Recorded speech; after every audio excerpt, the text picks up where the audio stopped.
김영덕의 묘양산 전망대.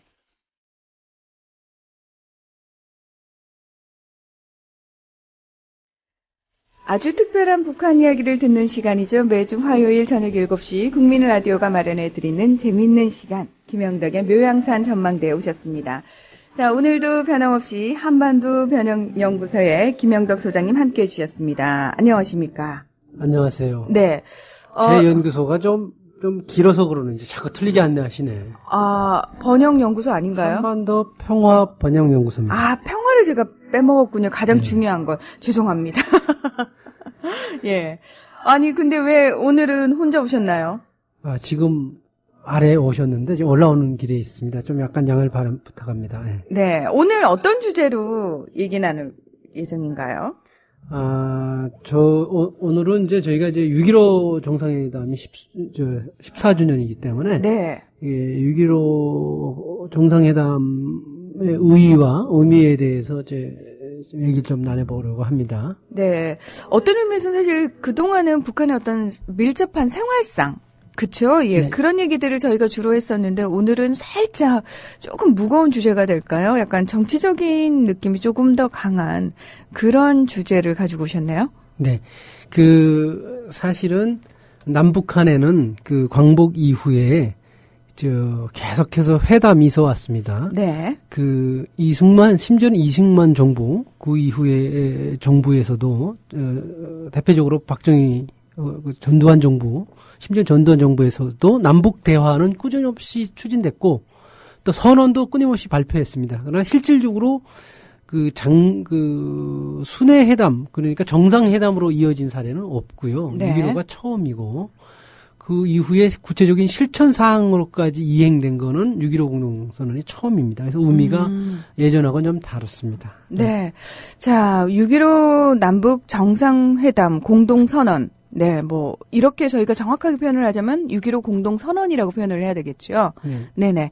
그 의미에 대해서, 생각해보는 시간 갖도록 하겠습니다.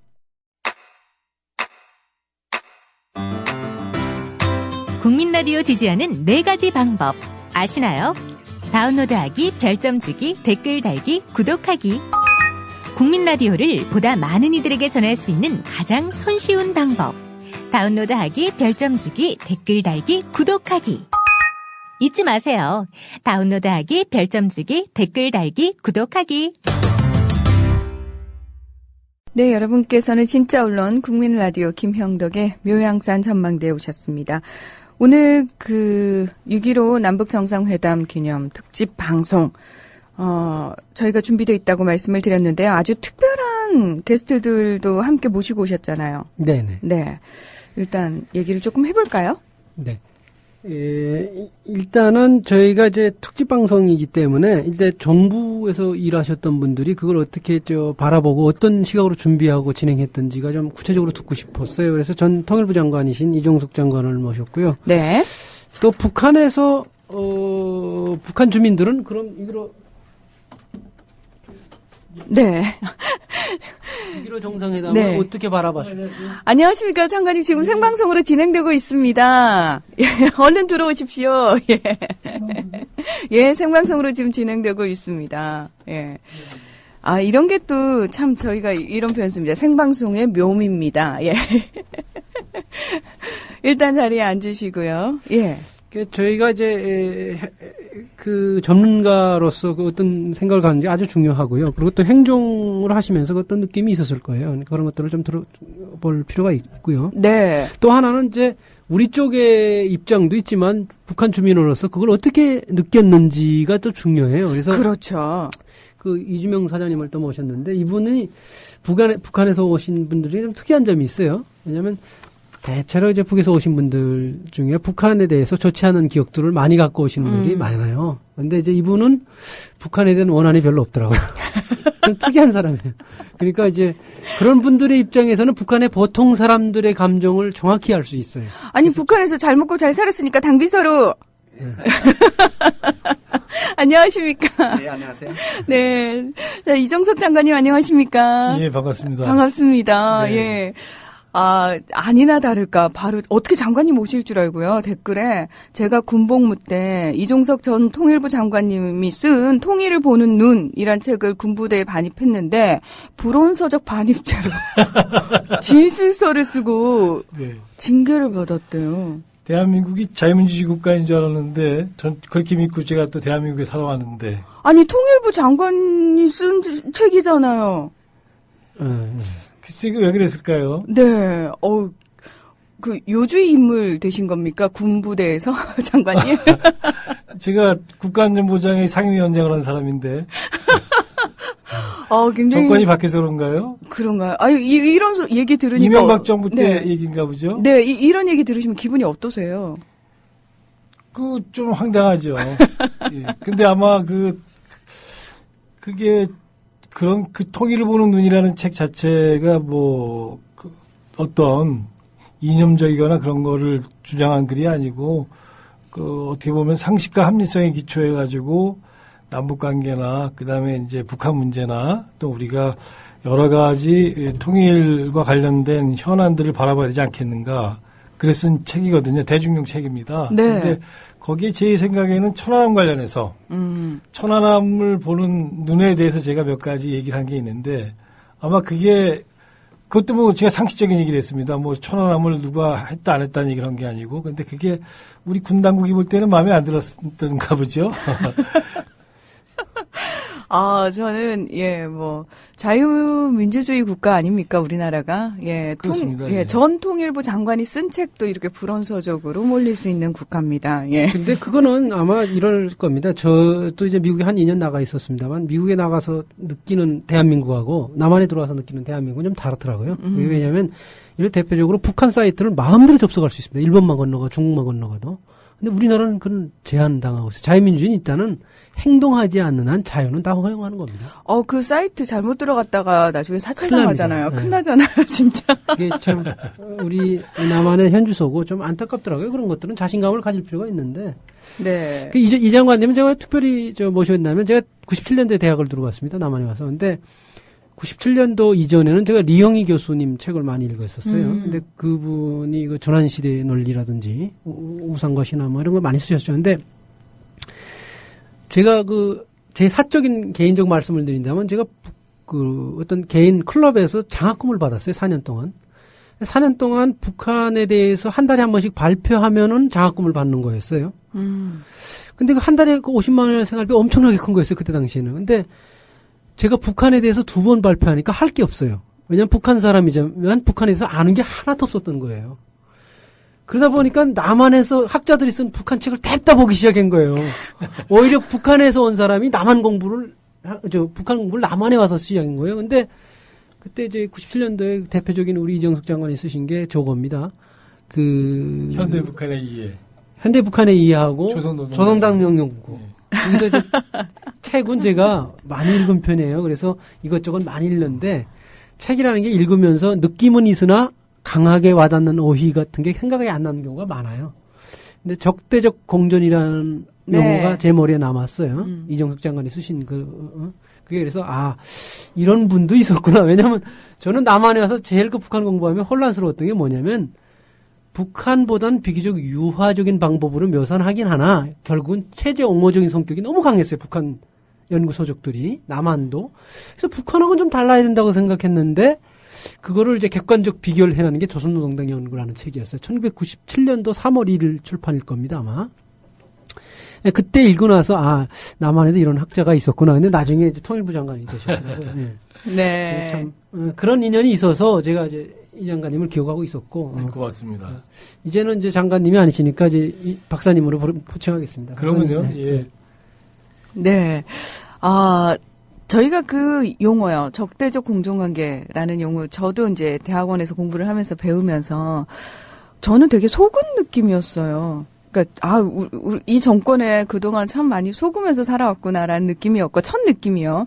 더불어서 얼마나 지금까지도 많은 국민들이 그것에 속고 있는가에 대해서 참 배신감을 저는 처음에 느꼈던 그 마음인데 사실 통일부 장관을 하셨기 때문에 누구보다도 이제 그 문제에 대해서 저희들이 좀 보는 시선하고는 좀 다른 부분, 그러니까 사실은 저희들이 알지 못하는 내용까지도 다 아시고, 예.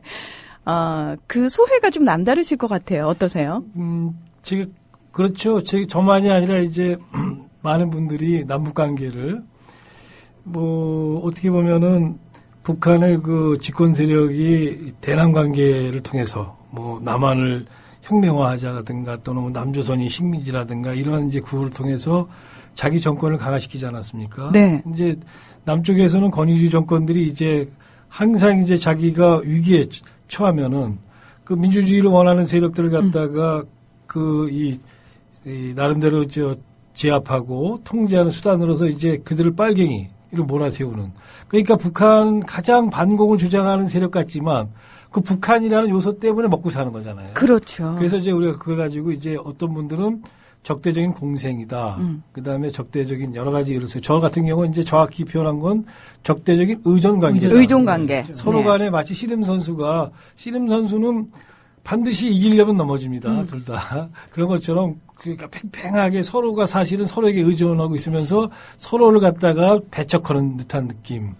그러나 제가 그런 주장을 했었던 90년대만 해도 많은 분들이 그렇구나라는 느낌을 그걸 보면서 아셨지만 지금은 이제 여러 가지 우리 문화론에서도 그렇고 많은 분들이 이미 우리가 너무나 적대적 의존으로 살아왔구나라는 걸 느끼고 있잖아요. 네. 그래서 속았다고 생각하시기보다는 우리 사회가 그래도 전에보다 훨씬 더 진보돼 있고 또 국민들의 의식이 깨우쳐지고 있기 때문에 그런 걸 갖다가 이제는 아니다라고 느끼는 분들이 훨씬 많다. 그러니까 아직 사실은요, 국민들은 이미 깨어서 아니다라고 느끼는 분들이 점점 많아지고 있잖아요. 아직 아주 많지는 않지만 그렇죠. 그래도 꽤 많이 되죠. 네. 이번 왜 지방선거에서도 사실 기존에 학습 효과가 있었기 때문에 더 이상 그 전략이 먹히지 않았다라고 표현을 하는데 여전히 그 보수 정권에서 그 국정을 운영할 때는 그 부분을 활용을 한단 말이죠. 국민들한테 더 이상 활용을 했죠. 그러니까요. 4년 전에 네.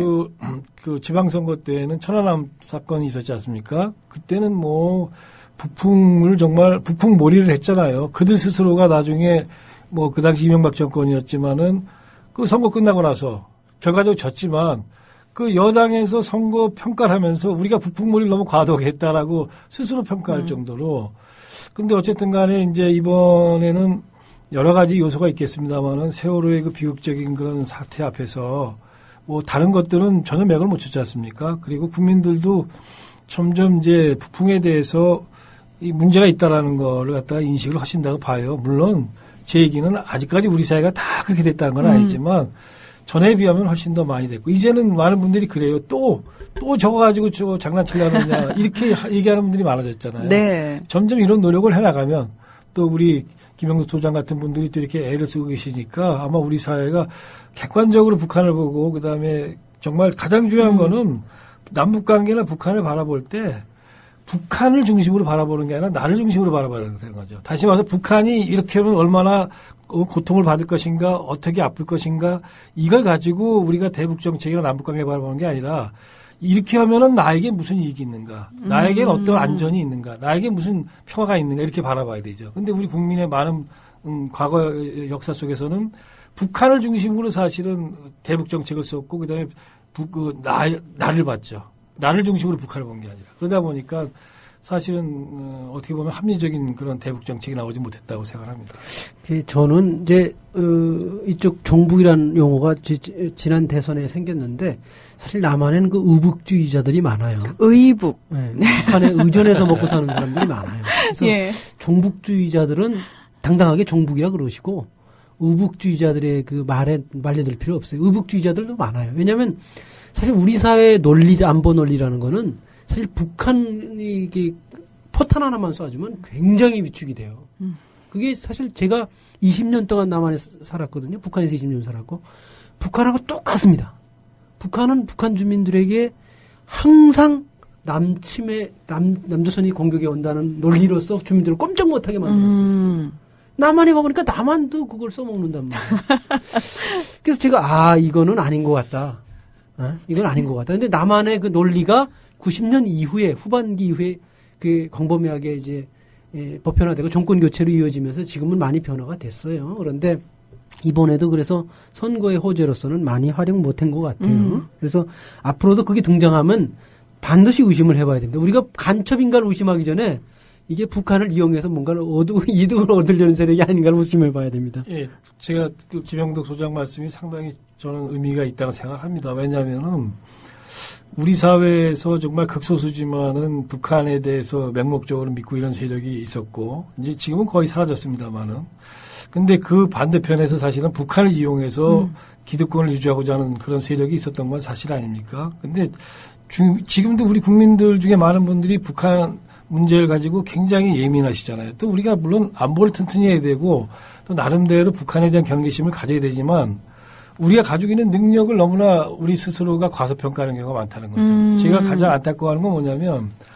우리가 87년에 6월 항쟁을 통해서 민주주의의 역사를 새롭게 써왔습니다. 네. 그리고 6월 항쟁이라는 거는 4.19 혁명, 그 다음에 그 광주 항쟁, 이러한 그 일련의 그 민주주의를 향한 그야말로 피해 역사, 국민이 흘린 피해 그 역사 위에서 또 한 번 피를 흘려가면서 민주주의 성취한 거잖아요. 근데 민주주의라는 거는 다원주의적 요소가 많아지는 겁니다. 다시 말해서 이념적인 관용성이 넓어지는 게 자유민주주의의 특징이지요. 네. 근데 우리나라는 민주주의는 확대되어 왔는데 이념에 대한 거 핵심은 북한 문제 아닙니까? 북한 문제에 대해서는 시간이 흐를수록 세월이 갈수록 더욱이 남북한 간의 역량 격차가 옛날에는 진짜 북한이 우리랑 비슷할 때도 있었지만 우리가 수십 배 더 잘 살고 더 힘이 있어 가는데도 불구하고 훨씬 더 포용력이 좁아지고 그다음에 더 성말러지고 더 예민해져 있다는 거죠. 그러니까 이 이데올로기, 이념적인 관용성이 넓어진 게 아니라 더 좁아졌다는 거예요. 더 폐쇄적으로 변했죠. 그러니까 민주주의는 네. 발전했다 그러는데 이 모순을 어떻게 극복할 거냐. 이게 지금 우리의 과제라고 생각합니다. 근데요, 그 모순을 조장한 세력이 존재를 하고 여전히 기득권 세력이란 말이죠. 그리고 극복을 해 나가야죠. 국민 설득을 해야죠. 그게 참 쉽지가 않아요. 예. 그래서 제가 이제 오늘 방송의 주제는 사실 6.15 공동선언의 의미로 잡았던 게 네. 사실은 앞서서 제가 말씀드렸습니다만 해방 이후에, 그러니까 광복 이후에 남북한 간엔 여러 선언과 합의가 있었습니다. 그런데 한 번도 그게 실천으로 이어진 적은 없었습니다.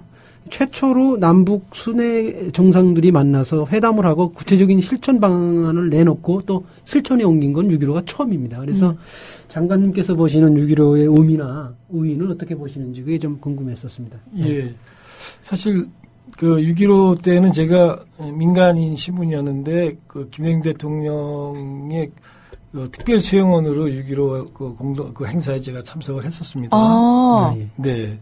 그래서 저도 그 역사적인 순간들을 기억을 하고 있는데 무엇보다도 6.15가 우리한테 주는 가장 큰 의미는 그동안의 남북 관계는 일방적으로 적대적이고 또 한편으로 대결적인 관계의 일변도였죠. 그리고 뭐 그거 가끔씩 회담도 하고 그랬지만 그거 자체가 진정성이 있거나 또 특별한 김 소장이 말한 것처럼 특별한 어떤 구체적인 성과를 내놓지 못했습니다. 그러나 6.15 남북 공동선언을 계기로 해서 남북 관계가 그 순간 뭐 다 변한 건 아닙니다만은 최소한 적대와 대결의 관계에서 이제는 화해와 협력의 관계로 전환될 수 있는 큰 계기, 포인트가 됐다는 거죠. 이 계기 전환점이 마련됐는데 이 터닝 포인트가 됐다고 해서 그 순간 그 다음부터는 무조건 다 이제 화해 협력을 한 건 아닙니다. 거기 속에서도 이제 대결도 있고 갈등도 있고 그랬습니다만은 그렇지만 아무튼 새로운 요소로서 화해라는 것, 그 다음에 협력이라는 것이 나올 수 있는 기반이 바로 그 계기가 6.15였다 이렇게 생각합니다. 혹시 여기 저기 평양시에 계셨는데 그 당시에 평양시에 계실 때 이재명 대표님은 그 정상회담을 일반 북한 주민들은 어떻게 받아들였습니까? 저는 이미 남한에 와 있었기 때문에. 나는 그 6.1 공동선언에 대해서 이제 이야기하면 제가 이제 공동선언이 있기 전부터 이제 강원도에서 뭐 방송에 이제 여러 차례 나와서 이제 민경이라는 데서 군사복무를 했는데 그때만 해도 서로가 이제 그 심리전으로 했습니다. 이제 심리전 마당이라는 게 북한에도 있었고 가나온들이요, 무슨 이제 참모중대 통신하는 이제 여성들을 이제 이쁘게 생긴 여성들을 골라서 춤도 추고 뭐하고 이제 남쪽 군대가 이제 보는 데서 하는 거죠. 이제 서로 이제 뭐 또 삐라가 수도 없이 떨어졌습니다. 이제 서로 또 방송이 이제 쳐서 군무 나가면 낭짝에서 이제 듣지 못하게 하느라고 주파수를 가득 올려가지고 왕 하고 소리가 납니다. 그 정말 말소리가 들리는 게 아니라 왕 하는 그 이제 서로가 이제 부딪혀서 소리가 안 들리게끔 그렇게 주파수를 높여서 썼고요. 또 새벽에는 이제 또 남쪽 방송이 들립니다. 이제 들릴 때도 있고 안 들릴 때도 있고. 그것도 이런 낭비네요. 예, 정말 소모적인 그러니까 필요 없는 걸 이런 걸 군대 때 수도 없이 10년 동안을 봐왔고요. 그게 이제 그 6.15 공동선언과 함께 서로 비방을 안 하면서 없어졌다는 게 예, 이게 저는 그 제일 컸고요. 그러니까 직접 피부로 와닿은 부분이었네요. 그 예, 부분이. 그렇죠. 그러니까 군대 때 10년 동안을 그런 속에서 살다가 6.15 이후, 공동선언 이후에 그게 없어졌어요. 이제 심리전 서로 안 하고, 뭐, 삐라 뿌리는 거 서로 없어지고, 이게 정말 컸고요. 정말 6.15 제가 이제 김대중 대통령이 북한에 왔을 때는 그래도 대학을 나와서 공직에 있을 때니까 정말 통일이 되는 줄 알았어요. 기대가 정말. 지난 거죠, 북한 주민들이. 예, 하고 북한 주민들은 그래요. 이제 여기 제가 한국에도 와서 이제 한 10년 살아봤지만 여기는 서로 이제 당이 틀리고 또 이제 여기서 이제 뭐 대통령이라고 마음대로 할 수 없잖아요. 북한 같은 데는 일당제잖아요. 이제 또 대통령이 말하면 밑에까지 유일적으로 이제 내리먹히는 이런 나라니까 또 대통령이 이제 김대중 대통령을 왔을 때 김정일이 나서서 그렇게 뭐 북한사에서 살면서도 외국 정상들이 왔을 때도 그렇게까지 포옹하는 걸 못 봤습니다. 현지 이제 북한 뭐 TV에 아마 제일 많이 방영을 아마 했고 김정일이 이렇게 환하게 웃는 영상은 아마 글자 기록 영화더라도 아마 찾아볼 수가 없을 겁니다만. 그게 꽤 인상적이셨나 봐요. 네. 되게 쇼킹했겠죠. 왜냐하면 저희 때도 어려서부터 자랄 때 계속 남한은 때려잡아야 될 대상이 있거든요. 근데 어느 날 갑자기 친구가 돼버린 거 아니에요. 그러니까 혼란스러웠을 거라고 북한 주민들은. 국방위원장이 환하게 웃으면서 포옹을 하고. 너무 이제 김대중 대통령하고 너무 포옹도 너무 이제 그렇게 원래 김일성이는 사실 좀 인자한 데가 있는데 김정일은 원래 조금 차죠. 이제 차보이 찬 데가 있어요. 이제 저희 뭐 이제 행사 때 김정일이도 이제 직접 옆에서 보고 뭐하고 했지만은 좀 찹니다.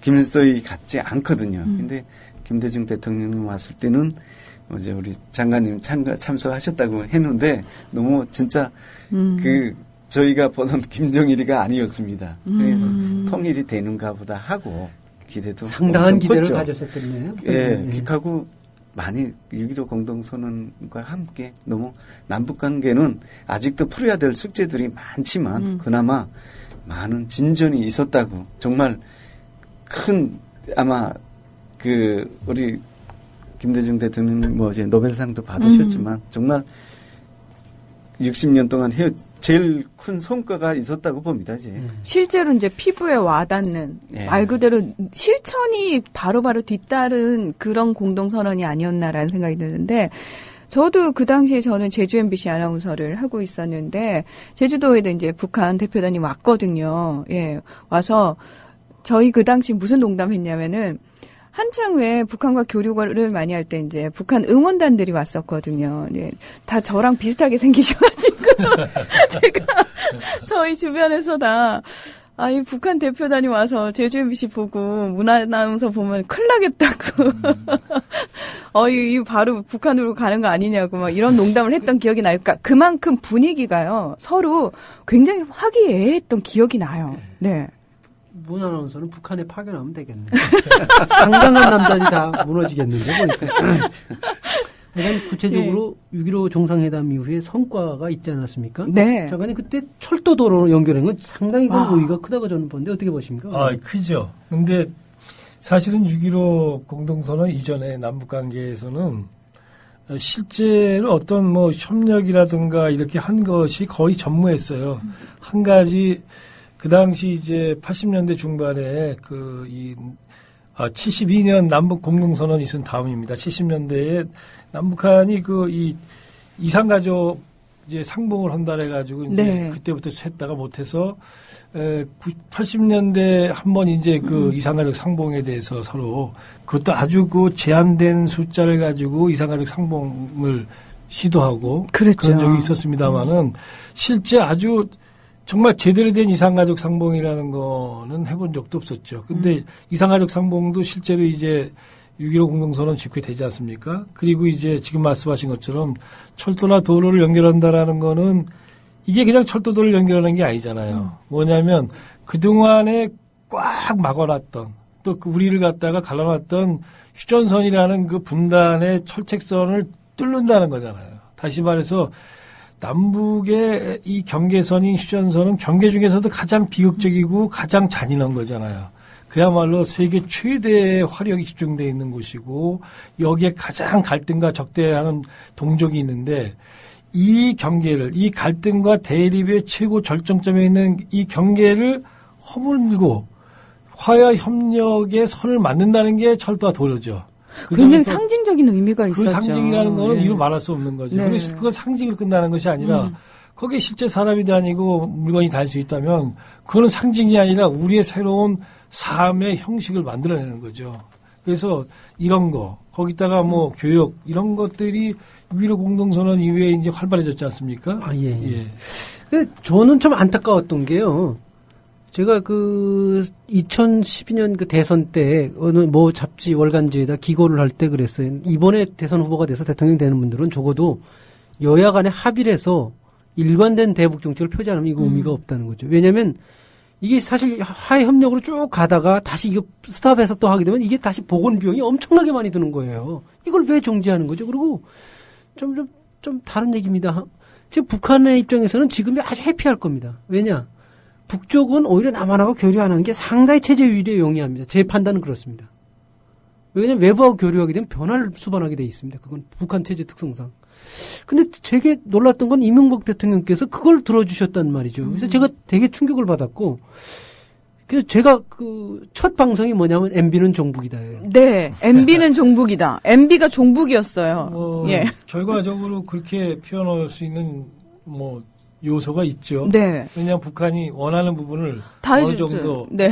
다인지는 모르지만 아니 교류를 단절시켰으니까 오히려 사실 김대중 노무현 정부 때 가장 큰 성과는 뭐냐면 남한 문물이 많이 쓸어 들어갔어요. 그쪽으로. 그러니까 북한 애들이 통제는 했으나 그걸 억압할 수 있는 게 강제할 수는 없었어요. 왜 그러냐면 통제는 했으나 풀어놓진 않았으나 왜냐면 남북 관계가 좋은데 그걸 탄압할 수 있는 게 굉장히 모호한 거예요. 아. 그렇죠. 우리도 분위기상. 옆집 부모하고 부모끼리 사이가 좋은데 그 밑에서 뭐 이렇게 갈등이 있는 걸 탄압을 못 합니다. 근데 사이가 나쁘면 이거 탄압할 수 있죠. 명분이 그렇죠. 있죠. 그래서 오히려 지금은 남한 문물이 더 줄어들었다 그럽니다. 오히려 CD 같은 건 단속이 더 심화됐다 그래요. 뭐 어차피 저는 단속반이 있었잖아요, 직접. 그 나쁜 사람으로 자꾸 이렇게 몰면 나쁜 사람이 남해 와서 내가 전사한 겁니까 그러면? 아니 근데 그게 나쁜 게 아닙니다. 그때 당시엔 그 직업이니까 대표님은. 참 어차피 통일은 남이나 북이나 똑같이 통일 이야기를 하지 않습니까? 근데 통일을 진짜 할 의지가 있는지 저는 참 의문스러운 게 많습니다. 여기 살면서도. 왜냐하면 이제 장관님도 이제 말씀하셨지만 우리가 남북한 격차가 지금 너무 벌어질 정 우리가 겁낼 게 뭐 있습니까? 군항 열어놓고 겁날 거는 사실 북한이지 우리가 겁날 건 없습니다. 그러게 생각해보면. 네. 저기서 열어놓고 이상하지 않아요? 네. 이건 뭘 결혼을 해야지 잘 봐야지. 예? 님을 봐야 똥을 따지 않느냐 그죠? 예.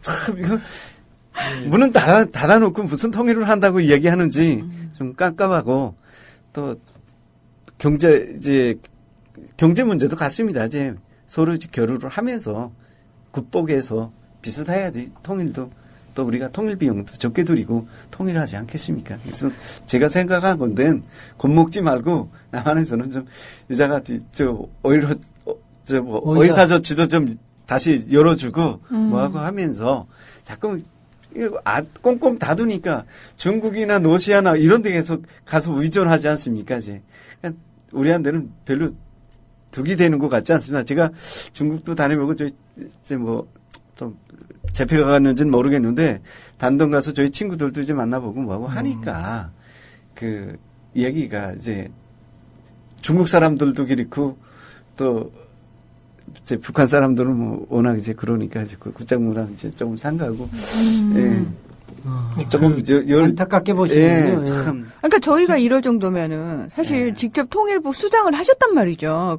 얼마나 속이 터지실까 싶기도 하고. 저는 사실은 이제 그 통일부 장관도 했지만 우리 사회가 북한에 대해서 합리적인 인식을 갖고 남북 관계를 제대로 보는데 물론 전에보다 훨씬 많이 그 진보가 있었지만 시간이 많이 걸리죠. 워낙 오랫동안 우리가 그렇지 않은 세상을 살아왔지 않습니까? 지금도 정말 너무나 남북 관계에서 모순이라고 느끼는 것 제가 아주 상징적인 걸 하나 말씀을 드릴게요. 우리는 지금 우리 남한의 통일 방안은 이제 남북연합입니다. 민족공동체 통일 방안이라는 게 남북연합이고 북한은 연방제를 주장하잖아요. 네. 남한에서 연방제를 지지하거나 이러면 국가보안법 위반 혐의로 지금 잡혀 들어가기도 하잖아요. 네. 근데 이게 얼마나 어처구니 없는 거냐면, 자, 이론적으로 보면은 남북연합이라는 거는 국가연합입니다. 두 개가 사실상 국가처럼 지내자는 거예요. 하나의 큰 국가연합을 만들지만 주권도 따로 갖고 군대도 따로 갖고 외교도 따로 갖자는 얘기죠. 근데 연방제라는 거, 북한이 주장하는 연방제는 그게 아니라 우리가 한민족인데 왜 그렇게 하냐. 비록 체제는 달리 있지만 외교적인 주권이나 군대는 하나로 하자. 다시 말해서 훨씬 더 구심력이 강한 거야. 서로 그냥 우리가 남이냐. 한데 모여 살자 이 얘기죠. 그런데 지금들 말씀하셨지만은 정말 남과 북을 갖다가 섞어 놓으면은 어디가 망하겠어요. 그거 북한은 그걸 다 감당할 수가 없어요. 그러니까 남북 관계에서 북한 사람들을 만나보면은 95년까지는 북한 사람들이 남쪽에 대해서 특히 90년대 초반에는 만나면은 막 뭔가 정말 자기들을 선전하려고 세뇌시키려는 느낌이 있었어요. 네. 97년 정도 때부터 제가 북한 사람들을 만났을 때는 그 사람들은 2인 1조가 아니면 우리를 안 만나요. 왜냐면 남한 사람들이 두렵고 거기에 포섭될까봐. 북한이 이제 대홍수가 나고 이제 완전히 나라가 이제 막 흔들리면서 그런 일이 발생해서 지금도 마찬가지입니다. 제가 무슨 얘기를 하냐면 지금 남한의 대학생들이 여기 서울에서 출발해서 저 낮은 선목까지 뭐 천몇백 길을 갔다가 만약에 1000명이 올라가고 매일같이 도보 행진하면서 북한에 있는 대학생들이 또 평양에서 저 부산까지 1000명이 하나 이렇게 양쪽이 허락하면은 우리는 할 수 있어요. 북한은 못합니다. 워낙 체제에 대한 영향이 크기 때문에 그게 뭐냐면 연방제라는 거는 사실은 연방제는 북한 체제는 금방 흔들리고 무너질 수 있어요. 거꾸로 왜? 구심력. 서로 그냥 연방제는 그러니까 서로 다 터놓자는 얘기거든. 서로 자유왕래고 다 하자는 거예요. 남한이 주장하는 국가연합은 그게 아니고 오히려 서로 하도 오랫동안 떨어져 살았으니까 통제하면서 천천히 통일하자는 얘기예요. 거꾸로 됐죠. 남한 방식은 북한한테 유리한 거고 사실은 북한 얘기하는 연방제로는 북한은 망하는 거예요, 사실은.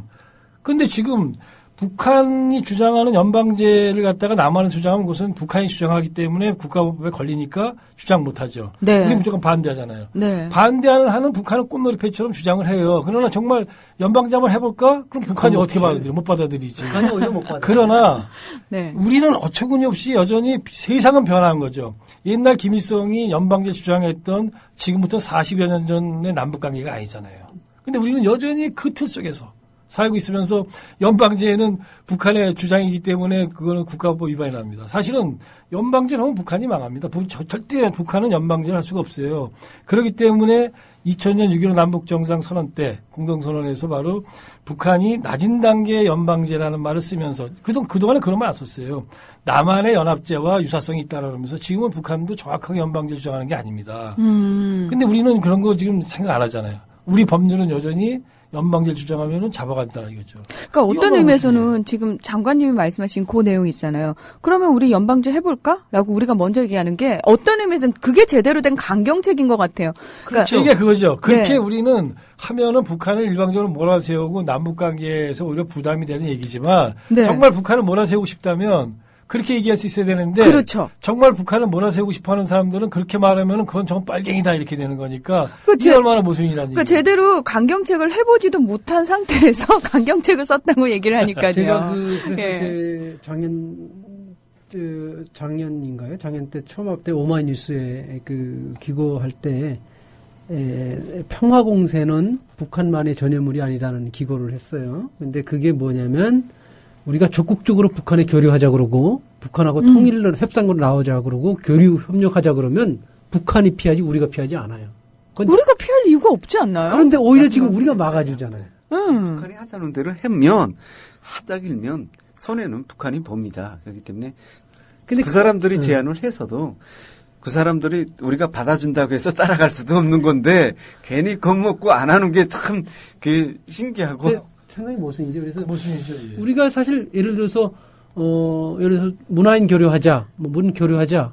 근데 뭐 대등하게 뭐 하자 이러면 오히려 북한이 더 불편해요. 왜 그러냐면 예를 들어서 규범적인 가치들도 남한이 훨씬 더 다양화졌고 복잡해졌기 때문에 거기에 대응해야 되거든요. 북한 대응 논리에서 남한에 대응하려면 그 대응 논리가 개발해야 되고 대응 논리를 따라가다 보면 학습이 되는 겁니다. 사실 북한이 더 두려워해야 돼요, 교류하자 그러면. 근데 지금 오히려 우리가 막고 있어요. 이게 과거에 그 80년대 이때까지만 해도 북한이 물론 80년대에도 북한 생활이 어려웠습니다. 이제 그때 경험하셨겠지만 어려웠지만 90년대 중반 이후 같지는 않았죠. 그런데 그때만 해도 북한에서 뭐 나름대로 이제 북한 주민들이 자기 체제에 대해서 어려워도 자부심도 있고 그랬었어요. 네. 남북 관계 속에서는 특히 남한에 대해서 우월 심리를 많이 하고 있었죠. 근데 이미 90년대 이후에 북한 주민들이 남북 관계에 대해서 남한이 잘 살다는 거 다 알고 있고 그래서 오죽했으면 여기 우리 김 소장이나 이 두 분이 다 사실은 북에 있는 가족들은 친척들은 우리 친척 중에 하나가 남쪽에 지금 내려가 있다라는 거를 속으로 좋아한다는 거죠. 사실은 왜? 어쩌다가 송금도 받을 수 있다는 가능성이 있으니까. 세상은 변해 있는 겁니다. 이렇게. 이 속에서 세상에 과거에 만들어놨던 연방제연합이라는 걸 갖다가 지금 그게 제대로 똑같이 적용이 되겠습니까? 그러니까 우리가 남북관계 정확히 보자. 이건 저희가 북한의 약점을 보고 파고들자는 얘기가 아니고 정확한 현실 속에서 남북관계를 보고 또 거기서 대처를 해나가야 된다. 근데 우리는 그걸 못하고 있습니다.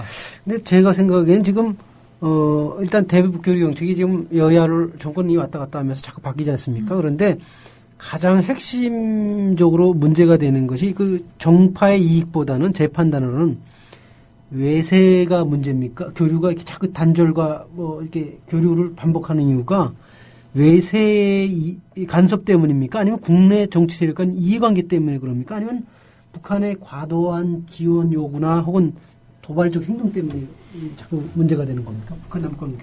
제 생각에는 외세와는 상관이 없다고 봅니다. 이미 우리나라 지금 뭐 주한미군이고 미국이 있지만 우리 군은 미국에 의존하려고 애를 쓰지만 그러나 전체적인 국가는 이미 뭐 외세에 의해서 남북관계가 움직이는 건 아니거든요. 오히려 정치적인 것, 그다음에 지도자들의 철학 여기에 문제가 있죠. 그러니까 이게 북한에 대한 실질적으로 아까 제가 말씀드린 것처럼 뭐 북한을 이용해서 내가 정치 권력을 더 계속 강화시키겠다 이런 마음을 갖는 경우도 있지만 더 많은 경우는 실제로 북한에 대한 두려움이 너무 큰 거예요.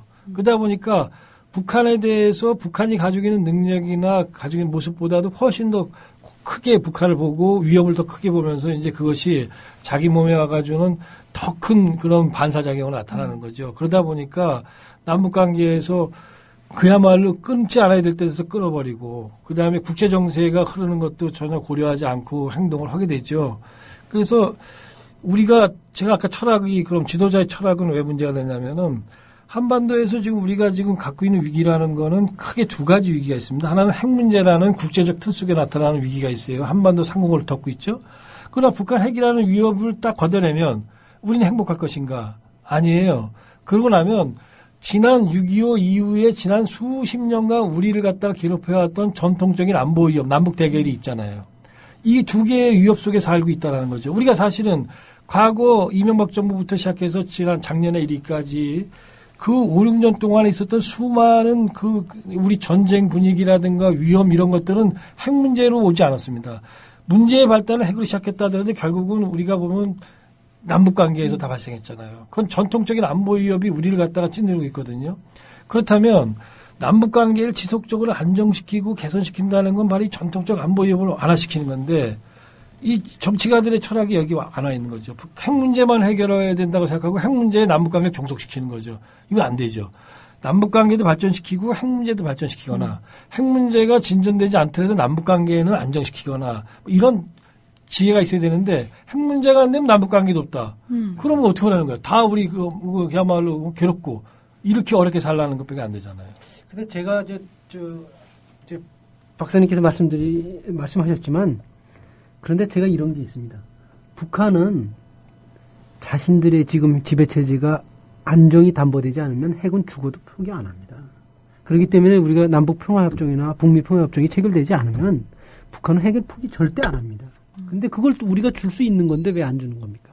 저는 그게 안타깝더라고요. 우리가 준다고 해서 우리가 문제될 거 없지 않습니까? 그거 평화협정 맺어준다고 해서. 근데 이제 평화협정은 저는 이제 북한이 핵을 쉽게 포기하지 않을 거라는 건 저도 그렇게 생각을 합니다. 특히 과거 저희들이 북한 핵 문제를 다룰 때에 비하면 지금 여러 차례의 서로 갈등 속에서 북한이 핵을 포기하지 않을 이유가 더 많이 생겼어요. 특히 재작년입니까? 몇 년 전에 있었던 카다피 리비아 그 국가 원수가 나토군의 공습을 받고 결국은 이제 잡혔지 않습니까? 처형당하고 그 민중혁명에서. 근데 2003년 제가 정부에 있을 때 영국 정부의 중재로 미국과 카다피 리비아 정부가 결국은 이제 서로 협상을 했어요. 협상해서 뭘 했냐면 카다피가 이른바 핵무기 개발을 포함한 대량 살상 무기를 다 포기하는 대신에 리비아에 대한 관계 개선을 해주고 리비아 카다피 정권을 인정해주기로 했어요. 그래서 카다피가 그때 그랬어. 내가 김정일을 만나고 싶다. 김정일 만나서 이렇게 내가 대량 살상 무기 다 포기하고 미국하고 관계 개선하니까 이렇게 내가 마음이 편하고 세상 편한데 김정일한테 이 얘기 해주고 싶다 그랬어요. 그런데 그 카다피가 결국은 민중혁명이 일어나가지고 쫓겨갈 때 미국이 주도하는 나토의 공격을 받았단 말이죠. 그러니까 카다피가 대량 살상 무기를 포기하면은 체제를 보장해주겠다 했는데 결국은 아니었잖아요. 거꾸로 했잖아요. 근데 북한의 김정은 정권을 그걸 보고 있었다는 거죠. 바로 그 직후에 나온 게 뭐냐면 북한의 헌법에 핵무기를 갖다가 명시했잖아요. 네. 제 얘기는 뭐냐면 그만큼 좀 더 어려워졌어요. 그러나 이제 한반도에서 평화체제가 이루어지면은 가능성이 있죠. 북한이 핵을 포기할 가능성이. 근데 그 평화체제라는 거, 평화협정은 남북협정을 하자는 건 아니죠.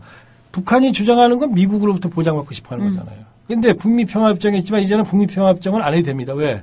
이제는 남북한과 미국과 중국이라는 사자가 평화협정을 맺어도 되도록 육자회담에서 이제 합의가 된 겁니다, 지금. 그래서 아무튼 중요한 거는 어떤 형태건 간에 기존의 정전협정을 사자가 모여서 평화협정을 바꾸는 걸 해야만 그러면은 이제 북한이 자기 체제에 대한 안정성에 대해서 좀 더 안심을 하겠죠. 뭐 이런 것들이 있겠지만 우리 남한이 북한에 대해서만 보장해서 되지는 않기 때문에 우리가 미국에게도 함께 지금 북한과 관련돼 가지고 평화체제 확립을 위해서 노력을 해야 된다. 이런 걸 이제 설득을 해야 되는데 뭐 미국을 설득하는 게 중요한 게 아니라 우리 정부가 그걸 안 하고 있는데 누가 미국을 설득합니까 지금. 그게 지금 이런 상태죠. 그러니까 저는 그래 봅니다. 이제 자꾸 북미 관계로만 볼 게 아니고 남북 관계가 선순환 구조를 가지면서 남북 관계를 풀면 미국은 따라오게 되십니다. 제가 보기에는 사실상 국내 정치 세력이 너무 외부를 끌어들인다는 느낌을 받았어요. 제가 미국에 있을 때. 왜냐하면 미국은 실제로 한반도 문제를 그렇게 크게 보질 않습니다.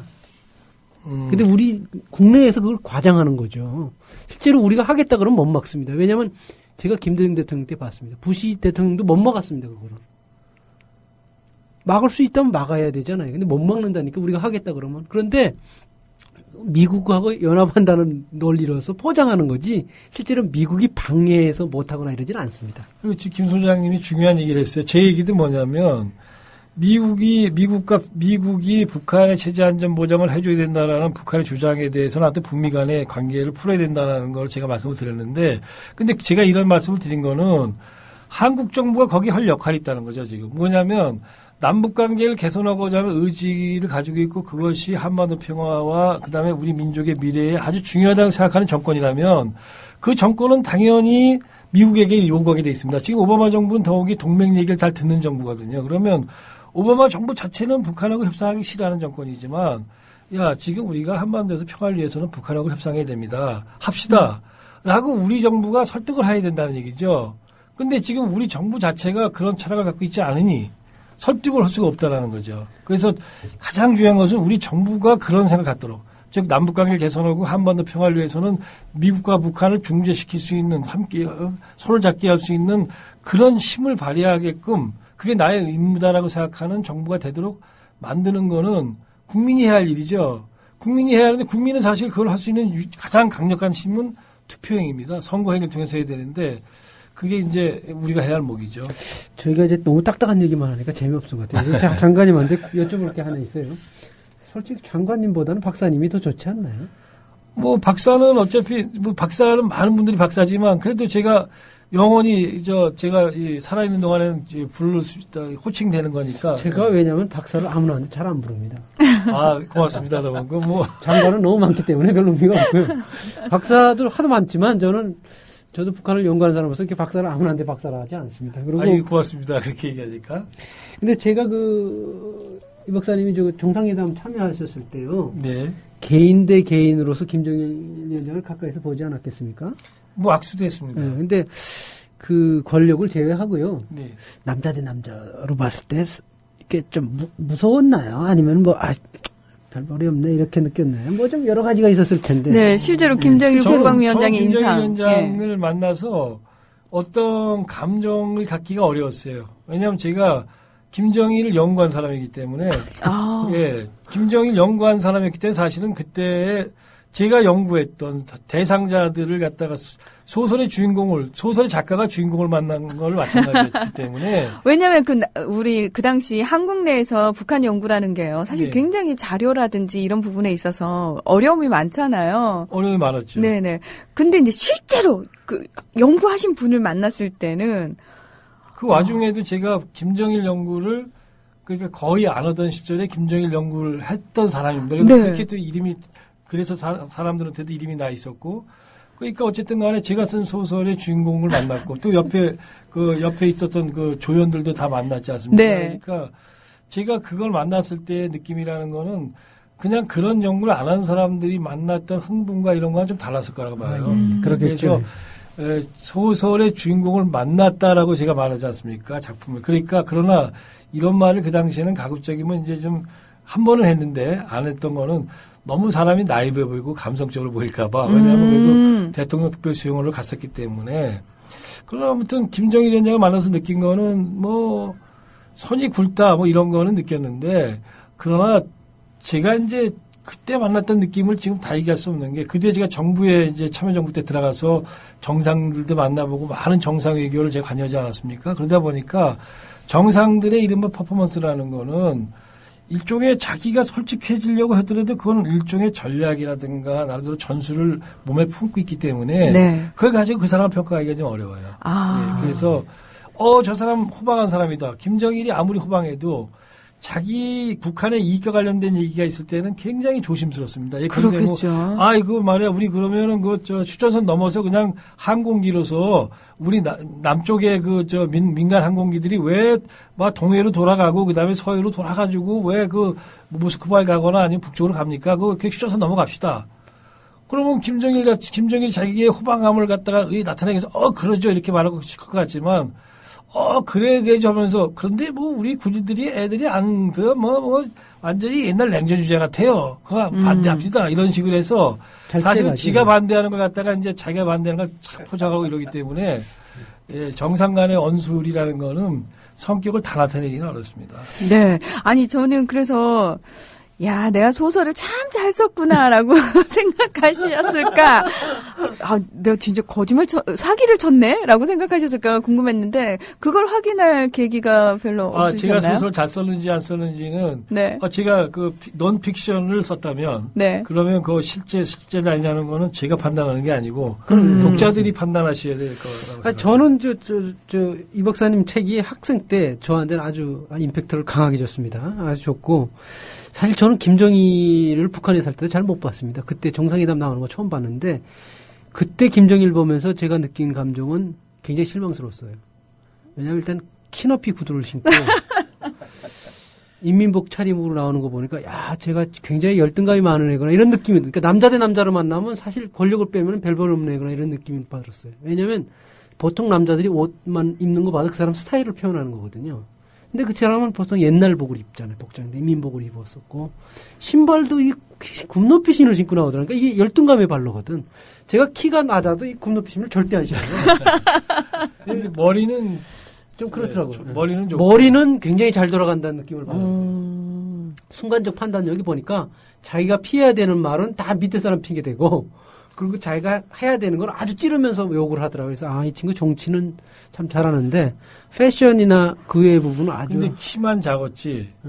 전체적인 허우대는 깜짝 놀랄 만큼 이렇게 굵고 그렇더라고요. 승마를 많이 해서 그래요. 승마도 하고 운동을 많이 했어요. 손도 그렇게 이렇게 아주 굵더라고요. 저도 손이 이렇게 두꺼운 편인데 아주 두껍고.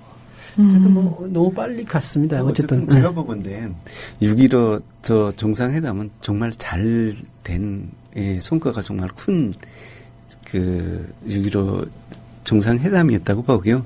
그 이후에 우리 북한 사람들이 제가 살면서 느꼈던 거는 정주영 회장님께서 이제 그 농구장을 서도 끌고 왔잖아요. 농구장을 짓는데 그 차들을 여기 현대차를 다 갖다 썼어요. 그때 이제 이미 전에 이제 한국이 북한 경제보다 많이 앞섰다는 건 알았지만은 실제 거기 들어와서 남한의 자동차들이 모래를 싣고 다니면서 농구장을 지으리라는 건 생각도 못 했던 거거든요. 근데 많은 사람들이 저희도 이제 주민들을 교양 개처하는 이제 조직에서 공부를 했지만 그 아무리 나가서 교양을 한다 눈에 보이는 게 있는데 교양이 되겠습니까? 그러니까 사실은 저희가 물질적으로 북한에 공유되는 거에 대해서 너무 연연할 필요는 없습니다. 왜냐하면 북한 애들이 대외적으로 일본에 대해서 굉장히 강경 발언을 많이 하는데 북한 주민들이 가장 좋아하는 게 일제였습니다. 네, 그렇죠. 왜 그런지 압니까? 생필품이 일제가 많이 들어와서 그런 겁니다. 발언에 대해서 너무나 신경 쓸 건 없습니다. 북한은 더욱이 북한 지도자들도 그렇지만 북한 주민들도 미국에 대해서 미제 타도를 주장하지만 미국이 우리에게 조금만 우호적이면 우리는 더 우호적일 수 있다. 이런 생각들을 굉장히 많이 갖고 있잖아요. 그러니까 그 감정이라는 것 자체가 뿌리 깊게 내려와 있기 때문에 아주 오랫동안 반미적일 것이다. 또 남북 관계도 마찬가지죠. 남한에 대해서는 많이 변화해 있습니다. 변화해 있는데 다만 우리가 그 변화를 잘 끌어내서 북한 주민들이 지속적으로 우리가 하나다라고 느끼고 또 우리에 대해서 함께 할 수 있는 그런 분위기, 그걸 만들어야 되는데 그걸 위해서는 우리가 나름대로 포용력을 가져야 되는 거죠. 우리가 그래야 될 거라고 봅니다. 근데 강자만이 할 수 있는 포용을 할 수 있다고 저는 봤는데 제가 이번에 그 이명박 대통령 집권 나가시고 나서 대북 정책 바뀌는 거에서 충격을 받았던 게 이게 스스로 몸이 크다 그 강자는 아니다는 걸 그때 알았고요. 왜냐하면 덩치가 커도 강자의 정신을 갖고 있지 않으면 강자가 못 되는 거예요. 그렇습니다. 아주 좋은 얘기죠. 이거를 왜 바꾸죠? 왜냐하면 교류 자체를 단절시키면 절대 안 되는 거였거든요. 그래서 그걸 보면서 이게 남한이 그 외적인 성장만큼 정신적인 부분이 국가 성장을 같이 해오진 않았구나 이런 생각이 들었고, 근데 저는 그래서 희망적으로 보는 게 남한은 정권이 바뀔 수 있으니까 다시 희망을 가져보는 거죠. 네. 그렇죠. 정권이 바뀔 수 있으니까. 요게 포인트죠. 저희가 6.15 남북 정상회담 기념 특집 방송으로 이종석 전 통일부 장관 그리고 우리 이주명 사장님 모시고 얘기를 해봤는데요. 어느새 시간이 또 훌쩍 지나서 마무리를 해야 될 것 같습니다. 세 분과 함께 이제 6.15 남북 정상회담에 대한 얘기를 해봤는데요. 다른 프로그램에서는 자칫 굉장히 딱딱하기만 할 수 있는 주제의 내용들인데 이상하게 묘향산 전망대 이 시간에 얘기를 나누게 되면은 더 가깝고 더 친근하고 더 우리 생활 속에 깊숙이 들어와 있는 거구나라는 걸 느낄 수 있어서 더 좀 뿌듯한 느낌이 있지 않나 그런 생각이 듭니다. 자, 오늘 함께 해주신 세 분 정말 고맙습니다. 앞으로도 각자의 자리에서 사람 통일을 위해서 애써주시길 부탁드리겠습니다. 오늘 고맙습니다. 고맙습니다. 감사합니다.